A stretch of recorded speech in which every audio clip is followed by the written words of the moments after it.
Kailan mo gagamitan ang bored at kailan mo gagamitan ang boring? Ang bored, it describes how you feel.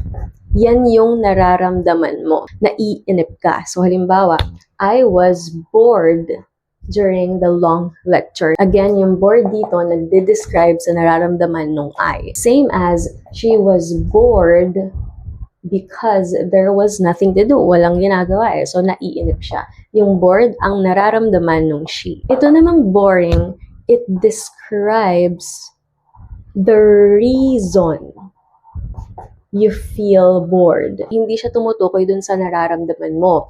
Dinidescribe niya yung reason kung bakit ganon yung nararamdaman mo. In short, yung boring, ginagamit natin to describe that thing or yung something na nagkakause ng boredom. Halimbawa, the movie was so boring, I fell asleep. Ang dinidescribe niya yung movie. A boring movie. Ibig sabihin, yung cause ng boredom, ito yon yung movie.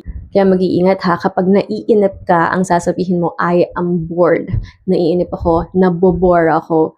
Hindi mo sasabihin, I am boring. Kasi ang labas nun, ikaw na yung cause ng boredom sa ibang tao. Boring ka.